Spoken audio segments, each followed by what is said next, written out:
క్రీస్తునందు ప్రియమైనటువంటి దేవుని బిడ్డలారా, ఈ యొక్క దినం సర్వ ప్రపంచంలో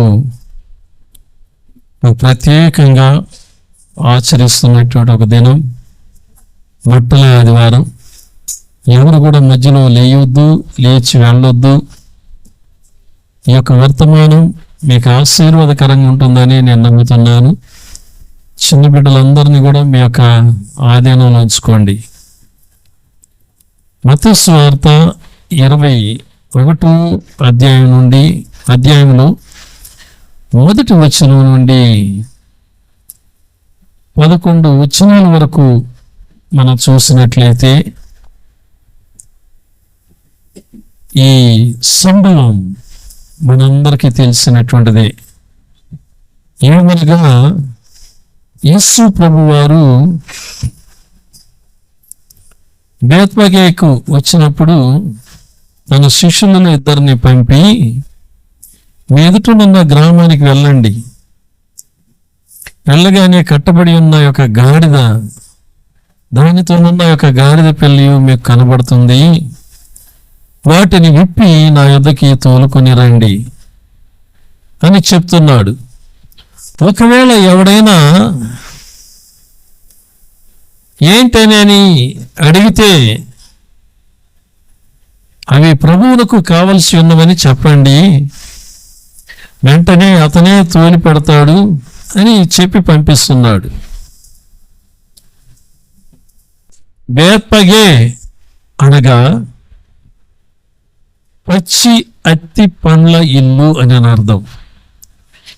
పచ్చి అంజూరపు కాయల ఇల్లు, పచ్చి అంజూరపు పండ్ల ఇల్లు, పచ్చి అత్తికాయల ఇల్లు బేత్పగే అంటే. తన శిష్యులను పంపించాడు. దేని కొరకు పంపించాడు? గాడిదను గాడిద పిల్లను తోలుకొని రమ్మని. వాటి పరిస్థితి ఎలా ఉంది? కట్టబడి ఉన్నటువంటి పరిస్థితి. గాడిద అనగా పాత నిబంధన గ్రంథంలో మనం చూస్తే శాపగ్రస్తమైనటువంటి ప్రాణి. అది శాపగ్రస్తమైనటువంటి ఈ ప్రాణిని యేసు ప్రభువారు మరి కోరుకుంటున్నాడు. ఎందుకంటే దాని మీద ఎక్కి ఆయన సవారీ చేయాలి, ఊరేగింపు కొరకు. ఆయన నీతి కలిగిన రాజు. ఒక రాజు దేని మీద ఊరేగించబడాలి? మనం అనుకుంటాం గుర్రాల మీద, ఏనుగుల మీద, రథాల మీద అని. యాక్చువల్గా అసలు గాడిదలను ఎవరు ఉపయోగిస్తారు, ఎవరు ఎక్కుతారు, ఏంటి అనేది మన వాక్యంలో మనం చూస్తే, గాడిదలను ఎవరు ఉపయోగిస్తారు అని మన వాక్యంలో మనం గనక స్పష్టంగా గమనిస్తే, 2 సమూయేలు గ్రంథం 16వ అధ్యాయం 2వ వచనం, 2 సమూయేలు 16వ అధికారం 22వ వచనத்தை பார்ப்போம். రాజు ఇవి ఎందుకు తెచ్చితవని సీబాను అడుగగా, సీబా అంటున్నాడు, గాడిదలు రాజు ఇంటి వారు ఎక్కుటకును అంటున్నాడు. ఇవి ఎలాంటి గాడిదలు? మన ఇండియాలో దేశంలో ఉండే గాడిదలు లాంటి గాడిదలు కాదు. మన ఇండియాలో ఉన్నటువంటి గాడిదలు ఎలాంటివి అంటే, గోళ్ళ మీద ఉన్నటువంటి వాల్ పోస్టులను తినేవి.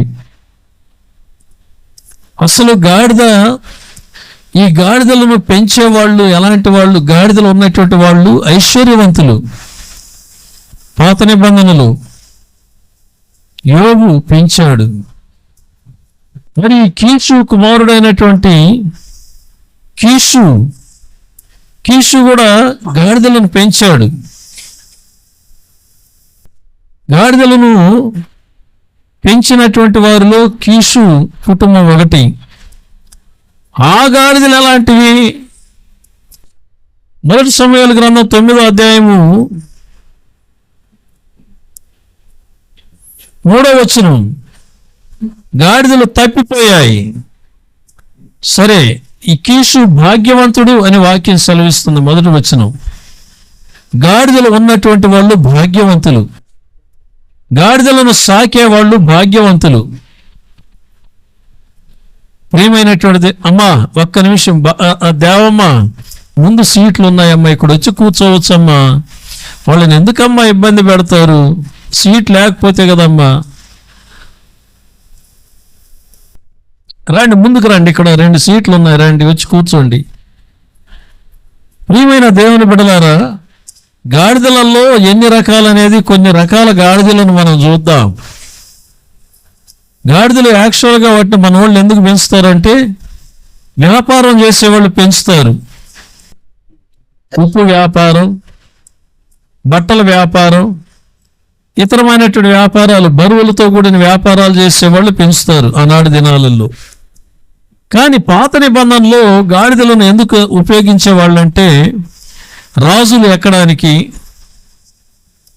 ప్రవక్తలు ఎక్కడానికి, ధనవంతులు ఎక్కడానికి, ఎక్కి ప్రయాణం చేయడానికి ఉపయోగించేవాళ్ళు ఈ గాడిదలను. సరే, ఒక్కొక్క గాడిద యొక్క విలువ ఏంటో మనం చూద్దాం ఈ సమయంలో. అబ్రహాముతో దేవుడు మాట్లాడాడు. అబ్రహాము, నీకు ఒక్కడై ఉన్నటువంటి నీ కుమారుణ్ణి నాకు దహన బలిగా ఇమ్ము అని నేను అడిగినప్పుడు, మోరియా కొండలలో మోరియా దేశంలో నేను చూపించే ఒక కొండకి వెళ్ళి నీ కుమారుణ్ణి నాకు దహన బలిగా అర్పించు అని అంటాడు. ఆదికాండం 22వ అధ్యాయంలో 3వ వచనాన్ని మనం కనుక చూసినట్లయితే, తెల్లవారినప్పుడు అబ్రహాం లేచి తన గాడిదకు గంత కట్టి తన పనివారిలో ఇద్దరిని తన కుమారుడగు ఇస్సాకును వెంటబెట్టుకొని దహన బలి కొరకు కట్టెలు చీల్చి లేచి దేవుడు తనతో చెప్పిన చోటికి వెళ్ళెను. ఆదికాండం 22వ అధ్యాయం 3వ వచనంలో. ఈ గాడిద దేని కొరకు పనికొచ్చిందంటే, దేవునికి దహన బలిగా అర్పించడానికి, ఇస్సాకును తీసుకుని వెళ్ళడానికి, దేవునికి దహన బలిగా అర్పించడానికి అబ్రహామునకు తోడ్పడినటువంటి గాడిద ఈ గాడిద. అదే రీతిగా మనం సంఖ్యాకాండంలోకి వస్తే మాట్లాడిన గాడిదను చూస్తాం. మనం మాట్లాడిన గాడిద సంఖ్యాకాండం 22వ అధ్యాయం. సంఖ్యాకాండం 22వ అధ్యాయంలో 30వ వచనాన్ని మనం చూద్దాం. ప్రవక్త అయినటువంటి బిలాము ఇశ్రాయేలీయులను శపించడానికి గాడిద మీద వెళ్తూ ఉంటాడు. ఒక చోటుకు వెళ్ళేసరికి 2 గోడల మధ్యలో ఇరుప్రక్కల ఒక ద్రాక్ష తోట సందులో వెళ్ళేటప్పుడు దేవదూత, వరలో నుండి కత్తి దూసినటువంటి దేవదూత ఎదురుగా నిలబెడతాడు. దేవదూతను చూసినటువంటి నిలబడినటువంటి గాడిద ఇది. నిలబడుతుంది, ముందుకు వెళ్ళదు. అప్పుడు బిలాము బహుగా కొడతాడు దాన్ని. కొట్టినప్పుడు అదేం చేస్తుందంటే, అప్పటికే గోడకేసి ఒత్తి పడేస్తుందండి బిలాముని. బిలాముకు చాలా కోపం వచ్చి దాన్ని కొడతాడు 25వ వచనంలో. అప్పుడు మరి బిలాము గాడిదతో కూడా కూలబడినప్పుడు, గాడిద కింద పడినప్పుడు, కూలబడినప్పుడు చాలా కొడతాడు దానిని. అప్పుడు గాడిద మాట్లాడుతుంది 28వ వచనంలో. అప్పుడు యెహోవా గాడిదకు వాక్కునిచ్చిన గనుక అది, నీవు నన్ను ముమ్మారు కొట్టితివి, నేను నిన్నేమి చేసి తినని బిలాముతో అనగా అని అంటున్నాడు. మాట్లాడిన గాడిద, దేవుని దర్శనాన్ని చూసిన గాడిద, దేవదూతను చూసిన గాడిద. నేను నిన్నేం చేశాను, నువ్వు నన్ను ఎందుకు కొడుతున్నావు అంటే, దానికంటాడు బిలాం అంటాడు, నీవు నా మీద తిరగబడ్డావు, కత్తి కనుకుంటే నిన్ను ఇక్కడే ముక్కలు చేసి ఉండేవాడిని అంటున్నాడు. ప్రియమైనటువంటి దేవుని బిడ్డలారా, గాడిదను దేవుడు ఎంతగా ఉపయోగిస్తున్నాడో చూడండి బైబిల్ గ్రంథంలో. ఈ గాడిద ఎంతగా ఉపయోగకరంగా ఉన్నదో చూడండి. అబ్రహామునికై 3 దినముల ప్రయాణం అంత దూరం వెళ్ళాలి దహన బలి కొరకై. అబ్రహాముకు ఉపయోగపడిన గాడిద, బిలాముతో వెళ్ళినటువంటి గాడిద దైవ దర్శనాన్ని చూసి బిలాముని హెచ్చరిస్తున్నటువంటి గాడిద, నువ్వు నన్ను ఎందుకు కొడుతున్నావు? ప్రియమైన దేవుని బిడ్డలారా, ఒక గాడిద మాత్రమే కాదు, దాని ఎముక కూడా ఒక గొప్ప ఉన్నతమైనటువంటి పోరాటంలో పనికొచ్చిందండి. న్యాయాధిపతుల గ్రంథం 15వ అధ్యాయంలో మనం చూసినట్లయితే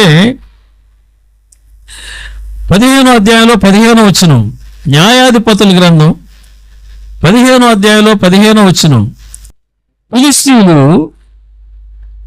సంసోనుని పట్టుకొని వెళ్ళడానికి వస్తారండి, చాలా మంది వస్తారు. సంసోను చేతులు ఆ సమయంలో ఏం ఉండదండి.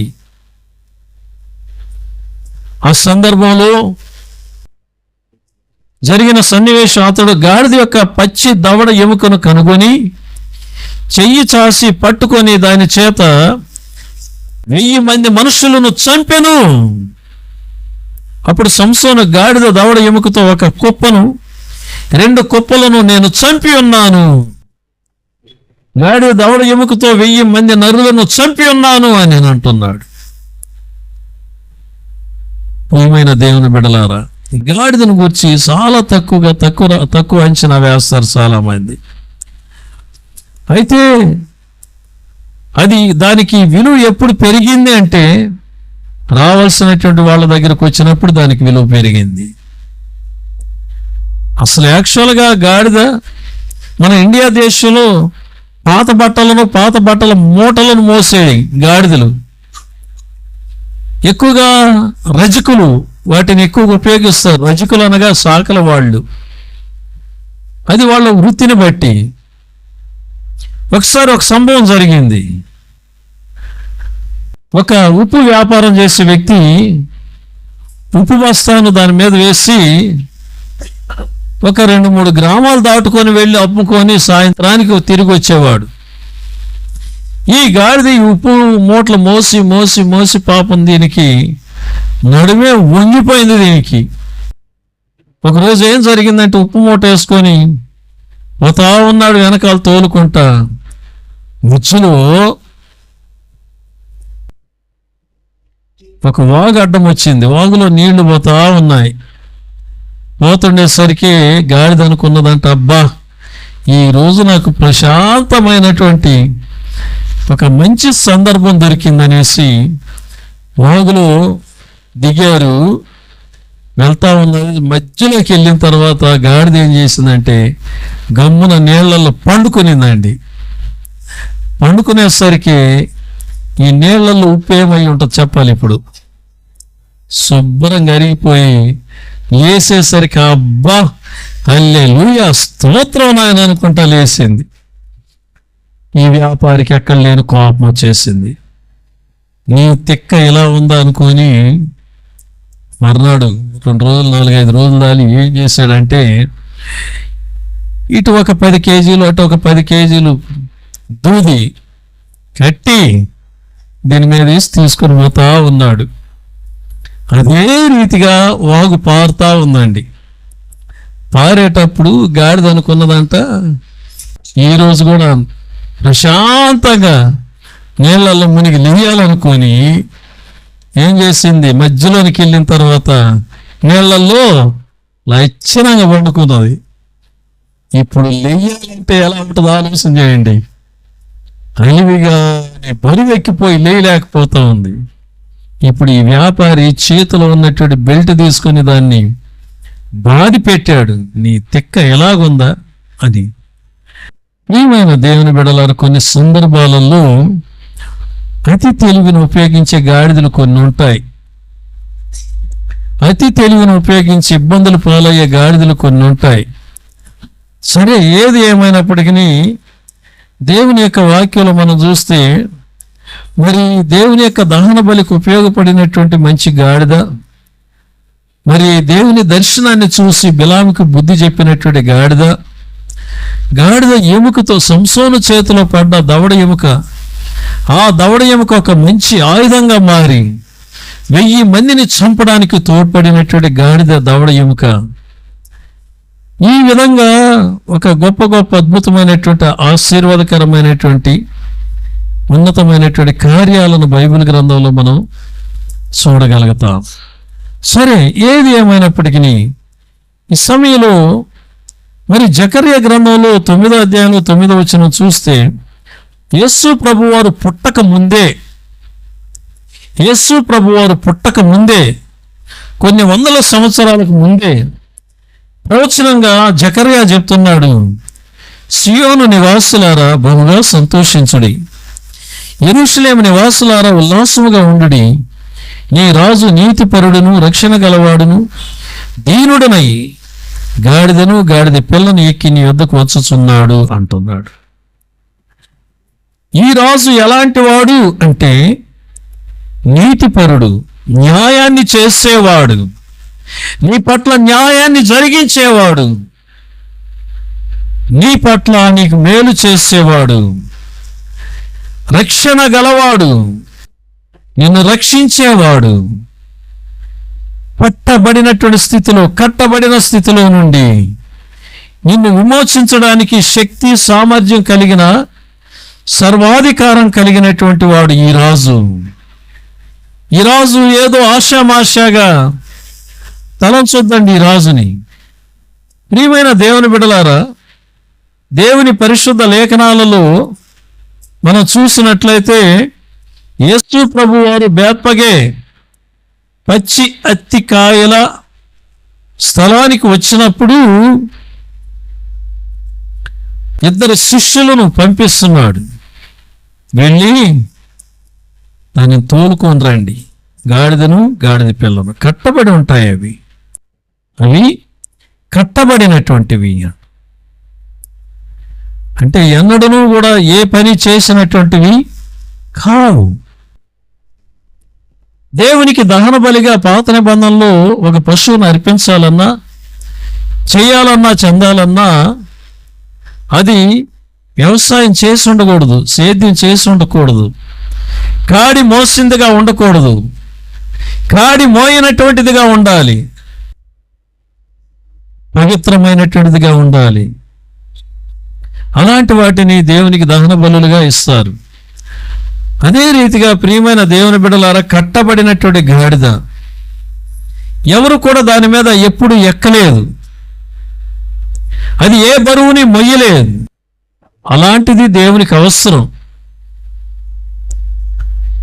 ప్రియమైన దేవుని బిడ్డలారా గమనించండి, చాలామంది ప్రార్థన చేసేటప్పుడు, ప్రభువా నేను నీ గాడిదనయ్యా, నిన్ను మోసే భాగ్యాన్ని నాకు దయచేయి ప్రభువా, నెత్తి మీద ఉన్నటువంటి ఎంటికలన్నీ నడిచిపోయిన తర్వాత, వయసు అయిపోయిన తర్వాత, వయసులో దేవుని ఎదుట చెయ్యకూడనటువంటి పనులన్నీ చేసి, నానా చండాలమైన పనులు చేసి చర్చికి వచ్చి సాక్ష్యాలు పంచుకుంటూ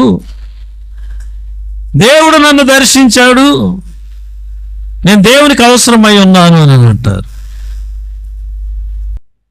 ప్రభువు కావాల్సింది ఎలాంటిది? పవిత్రమైంది, పరిశుద్ధమైనటువంటిది. పరిశుద్ధమైన నీ యవన ప్రాయాన్ని, పరిశుద్ధమైనటువంటి నీ యవన జీవితాన్ని,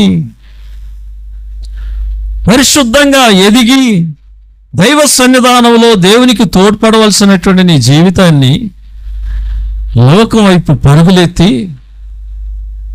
లోకంలో ఉన్నటువంటి సకల విధాలైన చండాల పనులకి దాసుడైపోయి, సకల విధాలైన పాపంలో కట్టబడి పట్టబడి అసభ్యమైనటువంటి కార్యాలన్నిటిలో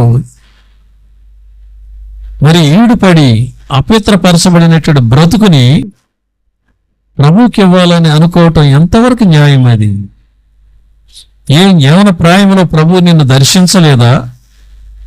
యవన ప్రాయంలో దేవుడు తన వాక్యం ద్వారా నిన్ను స్పందించలేదా?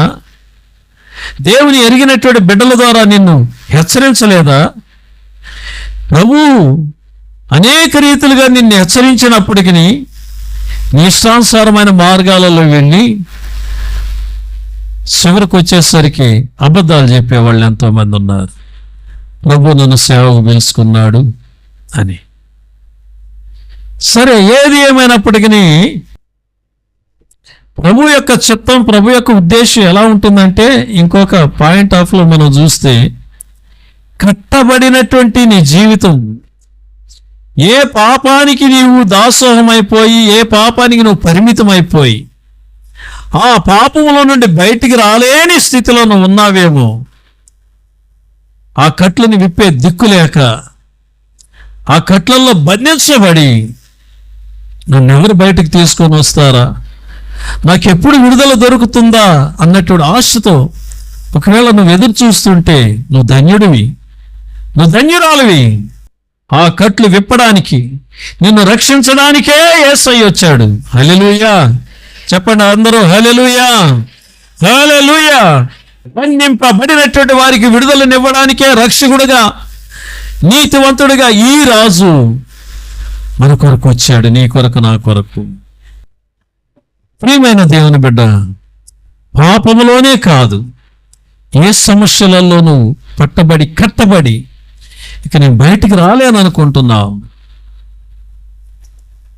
ఎవరి ద్వారా బంధించబడి ఉన్నావు, ఎవరు నిన్ను కట్టేశారు, ఎవరి ద్వారా కట్టివేయబడ్డావు, ఈరోజు నీతిపరుడుగా, సాత్వికుడుగా, రక్షకుడుగా నీ కొరకే వచ్చాడు. నిన్ను విడిపించడానికి, నిన్ను రక్షించడానికి, నీకు స్వాతంత్రాన్ని ఇవ్వడానికి వచ్చాడు. చెప్పు, యేసయ్య నిన్ను మోసే బిడ్డగా నన్ను మార్చు నాయనా, నా హృదయంలోనికి రా ప్రభు నన్ను అడుగు.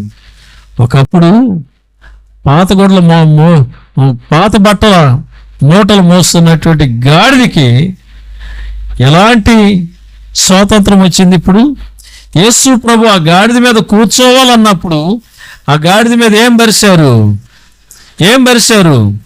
మంచి బట్టలు పరిశారు, బ్రహ్మాండమైన బట్టలు పరిశారు, యేసయ్యను కూర్చోబెట్టారు. ఇప్పుడు గాడిదను దేని మీద నడిపిస్తున్నారు?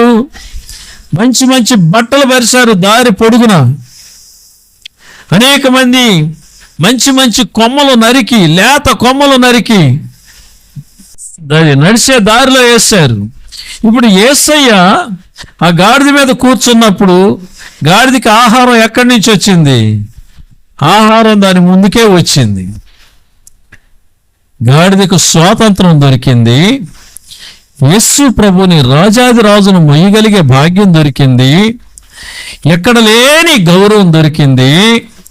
ఆహారము దాని ముందుకే వచ్చింది. హల్లెలూయా హల్లెలూయా. కనుక ప్రియమైనటువంటి దేవుని బిడ్డలారా, అందరూ కూడా ఆయనకు జయము జయము జయము జయము అనేనని, రాజాది రాజు, సాత్వికుడైన రాజుకు జయమంటూ పాటలు పాడుచు ఊరేగింపుతో వస్తుంటే కొన్ని వేల మంది, లక్షల మంది చూశారండి. ఆయన ఎలాంటి రాజు? ఏ గుర్రం మీద వస్తాడు, ఏ ఏనుగు మీద వస్తాడో అనుకున్నారు, ఏమో మనకు తెలియదు. కానీ ఆయన గాడిద మీద దీనుడుగా వచ్చాడు. గాడిదలో ఎప్పుడు కూడా దీనత్వం కనిపిస్తూ ఉంటుంది. గాడిద ఎప్పుడు కూడా అని కనపడదు కదా. గాడిద ఎప్పుడు కూడా ధీరంగా ఉంటుంది. మీకు చాలాసార్లు చెప్పే ఉంటాను ఒక కథ. ఒకడు గాడిదను సాగుతున్నాడు. ఒక త్రాగుడికి దాసుడు అయినటువంటి వాడు గాడిదను సాగుతూ ఉన్నాడు. ఆ గాడిదని పనికి తీసుకెళ్ళి ఆ గాడి చేత ఏదో బరువులు మోయించి తీసుకొచ్చి వాడు కాస్త దాగి దానికి ఏదో పెట్టి చేస్తూ ఉంటాడు. ఒకరోజు వీడు దాపెట్టుకున్నటువంటి డబ్బులు, ఒక కట్ట డబ్బులు అయితే ఎన్నో రోజుల నుంచి దాచుకొని ఉన్నాడు. ఆ రోజు బాగా తాగేసి ఆ తర్వాత ఆ గాడిద కట్టబడినటువంటి ఆ గాడి దగ్గరకు వచ్చి గాడిదని చూస్తున్నాడు. చూస్తూ ఉంటే గాడిద ఎలా ఉంటుందండి? గాడిద మన పశువుల్లాగానే ఉంటుంది. లేదు, అది అలా బెక్కముఖం పెట్టుకొని కళ్ళంబడి దానికి ఏదో నీళ్లు గారుతూ ఏదో అలా ఉంది, దిగేయమంట. ఇప్పుడు వీడు తాగి అంటున్నాడు, నీకు నేనేం కొరవ చేశాను? ఎప్పుడు నువ్వు ఎట్నే ఉంటున్నావు? సరే, ఈరోజు నువ్వు సంతోషంగా ఉండు. ఇదిగో ఈ 10 రూపాయల కట్టలు చేతిలో ఉన్నాయి. ఈ 10 రూపాయల కట్టలలో ఇదిగో పెడుతున్నా, తిను అని ఆయన పెట్టాడు. 10 రూపాయల నోటు పెట్టాలకే అని అందుకొని తినేసేసింది. అది ఇది చాలదు కదా నీకు అని చెప్పి 10 నోట్లు తీసి అలాగనే పెట్టాడు. బాగా తిని నవిలి ఎప్పుడుకో మింగింది. కాసేపు చూస్తూ ఉన్నాడు, ఎట్టా తూగుతా దాని సైడ్ చూస్తూ ఉన్నాడు. చూస్తుంటే అది తిని మళ్ళీ మామూలుగానే ఉంది. ఏమే, నువ్వు ఇన్ని నోట్లు కూడా తిని కూడా నువ్వు అట్టనే ఉన్నావు, నువ్వు నీకు తృప్తి లేదా? నీకు తినే, ఈ చేతిలో ఉన్నాయి కూడా అనేసి పెట్టాడు. మెత్తంగా నవిలి మింగేసేసింది. మింగేసిన తర్వాత మళ్ళీ అలాగే చూస్తున్నాడు దాని సాయ. అది అలాగనే ఉంది. దానికి అలాగనే కళ్ళల్లో నీళ్ళు గారుతా ఉన్నాయి. అది అలాగనే ఉంది. అది నీకు దీని కూడా నీకు తృప్తి లేదా అని వెళ్ళాడు. ఇంట్లోకి వెళ్ళాడు. రేకుపేటలో ఉన్నటువంటి 20 రూపాయల కట్ట తెచ్చాడు. 20 రూపాయల కట్ట కూడా పెట్టాడు. మెత్తంగా నవిలింది. అది ఇదిగానే గమనం ఉంది. నీకు 10 రూపాయల కట్ట పెట్టినా 10 రూపాయల కట్ట తిని అట్నే ఉన్నావు. 20 రూపాయల నోట్లు కట్ట తిని అట్నే ఉన్నావు. నీకు ఇంకెప్పుడే నీకు సంతోషం వచ్చేది? నా డబ్బులన్నీ నీకు పెట్టాను కదే అని చెప్పి మూలలో ఉన్నటువంటి బడిత కర్ర తీసుకొని బాధ పెట్టాడు దాన్ని. పక్కన వాళ్ళు చెప్పారు, ఏందిరా దీన్ని ఇట్ట కొడుతున్నా ఏందిరా అంటే, అది సంతోషంగానే కనపడినట్టుంది. దానికి 10 రూపాయల నోట్లు కట్టలన్నా పెట్టేశాను. కట్ట మొత్తం తిని కూడా అది అట్నే కళ్ళ నీరు కార్చుకుంటూ అలాగనే దిగేలమంటా ఉంది నా ఇంటి ముందు. సరిపోతే పోనీ అని చెప్పి 20 రూపాయల నోటు కట్టబెట్టాను. అది తిని కూడా అట్నే కనపడుతుంది. ఇంకా దీనికి ఇదేది పెడితే ఇది సంతోషంగా ఉంటుంది. నా వల్ల తట్టుకోలేదు, అందుకని బడిత కర్ర తీసుకొని బాధ పెట్టాను. ఇప్పుడు మూర్ఖుడా, దాన్ని ఎంత కొట్టినా దాని స్వభావం అంతేను, దాన్ని ఎందుకు వృధాగా చంపుతా ఉన్నారు? ఆ రీతిగా కొన్ని గాడిదలు ఉంటాయి. దేవుడు ఎన్ని మేలు చేసినా, దేవుడు ఎన్ని రకాలుగా ప్రార్థన ఆలకించి, ఎన్ని రకాలుగా కాపాడినా, ఎన్ని రకాలుగా పోషించినా, ఎన్ని రకాలుగా దేవుని కాపుదల భద్రతనిస్తున్నా, దేవుడు నాకేం చేసిండు, దేవుడు నాకేం చేసిండు, దేవుడిచ్చిన ఆశీర్వాదాలతో, దేవుడిచ్చినటువంటి కాపుదల భద్రతతో, దేవుడిచ్చినటువంటి రోజులతో ప్రభువా నీకు స్తోత్రం అని చెప్పవలసినటువంటి వాళ్ళు నువ్వు చేసినవయ్యా. నీ అప్పటోళ్ళ స్వభావం ఎప్పుడు మారుద్ది అంటే బడిత కర్ర పడాల. బడిత కర్ర పడ్డా మారదు. ఏం బ్రతుకులు, ఏం జీవితాలు. నీ రాజు నీతిపరుడు, సాత్వికుడు, రక్షకుడు, నిన్ను విమోచించేవాడు, ఈయన మంచివాడు. ఈ గాడిదకున్నటువంటి ఆశీర్వాదం ఏంటంటే ప్రభు దాని మీద కూర్చోవడమే. ఈనాడు ఎన్నో అంగళ్ళల్లో కుట్లల్లో ఉంటాయి, 2 గాడిదలను పెట్టి ఎన్నై పారు ఉనకి ఏమొస్తుందంట, యోగవరమేనని వీళ్ళు దాన్ని తెచ్చి ఇంట్లో పెట్టుకుంటారు. దీన్ని వీళ్ళెంత మూర్ఖులు చూడండి. యేసు వైపు చూడు, నీ యోగమే మారిపోతుంది. యేసయ్య వైపు చూడు. యేసు వైపు చూసేది బాగొట్టి గాడిదల వైపు చూస్తారు. గాడిదలు ఈ పెద్ద గాడిద ఇది ఇంకా. కాబట్టి ప్రియమైనటువంటి దేవుని బిడ్డలారా, ఈ యొక్క ఉదయకాల సమయంలో నిజంగా ఈ వాక్యాన్ని మనం వింటున్నామంటే దేవుడు మనకిచ్చినటువంటి గొప్ప ఆశీర్వాదకరమైన కార్యం. సియోను కుమారితో చెప్పుడి.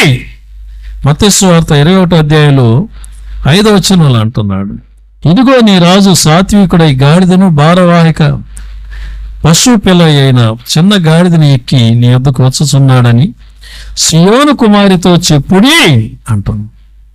ఆ సియోను కుమారి ఎవరై ఉండాలి ఈరోజు? అది నీవై ఉండాలి, అది నేనై ఉండాలి. కట్టబడినటువంటి అనుభవంలో ఉన్నావా? పట్టబడిన అనుభవంలో ఉన్నావా? ఈ 2026 సంవత్సరంలో ప్రభు మనకిచ్చినటువంటి మార్చి 29వ తారీఖున ప్రవేశించి ఉన్నాం. ఎలాంటి అనుభవంలో ఉన్నా ప్రభు నీ పట్ల గొప్ప కార్యాలు చేయడానికి ఆయన వచ్చాడు. సంతోషంగా దావీదు కుమారునికి జయము అని స్తుతించు, ప్రభువును మహింపరచు, సర్వోన్నతమైన స్థలములలో జయము అని కేకలు వేయి. ప్రభువా నీ వందనాలను. ఆయన వచ్చింది నీ కొరకు, నా కొరకు. దేవుడి మాటలు దీవించును గాక. హల్లెలూయా. కుడి చేయి పైకెత్తు. రాజాది రాజా చెప్పు, నా యేసు రాజా, నా యేసు రాజా, నాకు జయమిచ్చేవాడవి నీవే, నన్ను నిలబెట్టేవాడవి నీవే, నన్ను హెచ్చించేవాడవి నీవే, పడిపోయిన చోట నన్ను నిలబెట్టేవాడవి నీవే నాయన. అలాగనే పిడికిలు పట్టుకొని కుడి చేయిని గుండెల మీద ఇలా పెట్టుకో. యేసయ్య నువ్వు నాతో ఉన్నావయ్యా, యేసయ్య నువ్వు నాతో ఉన్నావయ్యా, యేసయ్య నువ్వు నాతో ఉన్నావయ్యా. ఏ బంధకాలలో నేనున్నాను చెప్పు. అలాగనే ఏ కట్లల్లో నేనున్నాను, ఏ కట్లు నన్ను కట్టి ఉన్నాయో, ఏ శాపపు కట్లున్నా, ఏ పాపపు కట్లున్నా, ఏ వ్యాధుల కట్లున్నా, ఏ అప్పుల కట్లున్నా, ఏ శత్రు పోరాటాల కట్లున్నా పట్ట పట్ట పట్ట పట్ట పట్ట తెంచివేయగలిగే నా రాజు అయ్యా నువ్వు. నువ్వే నా రాజువి, నా యేసు రాజా, నీకు స్తోత్రం. చెప్పు, నా యేసయ్యా. ఖచ్చితంగా నువ్వు అద్భుతం చూడబోతున్నావు బిడ్డ, నువ్వు అద్భుతం చూడబోతున్నావు అయ్యా, నువ్వు అద్భుతం చూడబోతున్నావు. ఒక గొప్ప ఆశీర్వాదం నిన్ను వెతుక్కుంటా రాబోతుంది. నీ విశ్వాసాన్ని బట్టి, నీ విశ్వాసాన్ని బట్టి, నీ నమ్మకాన్ని బట్టి ఒక ఆశీర్వాదం నీ ఇంటికే వచ్చును. స్తోత్రం ప్రభువా, స్తోత్రం రాజు, పరిశుద్ధ జీవం కలిగిన దేవా, నీకు వందనాలు, స్తుతులు, స్తోత్రాలు స్వామి రాజా. ఈ మాటల ఆదివారంలో స్వామి రాజా మీరు మాతో మాట్లాడిన మాటను బట్టి నీకు స్తోత్రములు ప్రభు నాయన. అయ్యా, కట్టబడిన వారికి విడుదల స్వామి రాజా. ఎస్ అయ్యా, ఇదిగో ప్రభు నాయన. అయ్యా, మేమందరం ప్రభు నాయన నీ చేతిలో ఉన్నాము స్వామి రాజా. నువ్వు విడిపించేవాడు స్వామి రాజా, సమస్తను మాకు అనుకూలపరిచేవాడు ప్రభు, నీకు స్తోత్రం నాయన. ఈ దినము కూడి వచ్చిన ప్రతి బిడ్డ కొరకు ప్రార్థిస్తున్నాను ప్రభు నాయన. ఏ బంధకములు ఉన్నారో స్వామి రాజా, అయ్యా బంధకముల నిరీక్షణ కలిగి వారు నా దగ్గరికి రమ్మంటున్నావు, నీకు స్తోత్రం నాయన. రెండంతలు నీ ఆశీర్వాదంతో నింపే దేవుడు ప్రభు, నీకు స్తోత్రం రాజా. మహిమ కలిగిన దేవ, మహిమకు పాత్రుడా, నీకు స్తోత్రం రాజా. ఎస్సయ్యా, కూడి వచ్చిన ప్రతి కుటుంబంలో ప్రభు నాయన నీ అద్భుతమైన కార్యాలు, నీ ఆశ్చర్యమైన కార్యాలు మీరు జరిగించండి ప్రభు, నీకు వందనాలయ్యా. వేసిన కాలుకి మీరు ఆశీర్వదించండి అయ్యా, మీరు దీవించండి స్వామి రాజా. నీ రాజ్యం కొరకు నాయన మీరు ఉపయోగపరచుకోని ప్రభు, నీకు స్తోత్రం నాయన. అదే రీతిగా తండ్రి నూతనంగా ప్రభా తండ్రి అయ్యా వివాహమైన బిడ్డల కొరకు ప్రార్థిస్తున్నారు రాజా. బిడ్డలను మీరు దీవించి ఆశీర్వదించండి ప్రభు నాయన. నీ నామానికి మాత్రం మహిమను తెచ్చుకోమని యేసు నామమున అడిగి వేడుకుంటున్నాను తండ్రి, ఆమేన్. పరలోకమందున్న మా తండ్రి, నామం పరిశుద్ధపరచుగాక, నీ రాజ్యం వచ్చునుగాక, నీ చిత్తం పరలోకమందు ఎలాగ నెరవేర్చున్నదో భూమి మీద నెరవేరుగాక. మా అనుదినము నేడు మాకు దయచేయి. రుణస్థులను క్షమించే ప్రకారం మరణం క్షమించు, ఎందుకంటే రాజ్యమును బలమును మహిమ నిరంతరం నీవై ఉన్నావు తండ్రి. ఆశీర్వాదంబుల్ మా మీద వర్షింపజేయుమీశా, ఆశతో నమ్మియున్నాము నీ సత్య వాగ్దాతము. ఈ మాయి మీద కుమ్మరించుము దేవా, కమ్మర ప్రేమ వర్షముల్ కుమ్మరించుము దేవా, ఆమేన్. ఆశీర్వాదం. ఇదిగో నేను త్వరగా వచ్చుచున్నానన్న యేసుక్రీస్తు కృప, పర్వతములు తొలగినను మెట్టలు తత్తరిల్లినను నా కృప నిన్ను విడిచిపోదని చెప్పినటువంటి తండ్రి అయిన దేవుని ప్రేమ, నిన్ను సర్వసత్యములోని నడిపించగలిగే పరిశుద్ధాత్మన్య నిత్య సావాసం కూడి వచ్చిన మీ అందరికీ నీ సదాకాలం తోడేండి నడిపించును గాక. ఆమేన్. నా ప్రాణమా యెహోవాను స్తుతించుము, నా అంతరంగ సమస్తమైన పరిశుద్ధ నామమును స్తుతించుము. నా ప్రాణమా యెహోవాను స్తుతించుము, ఆయన చేసిన ఉపకారాన్ని దేన్ని మరువకు. ఆమేన్. ఆమేన్. అలాగనే ఉందండి. ఒకరినొకరు వందనాలు చెప్పుకోండి, చెయ్యించుకోండి.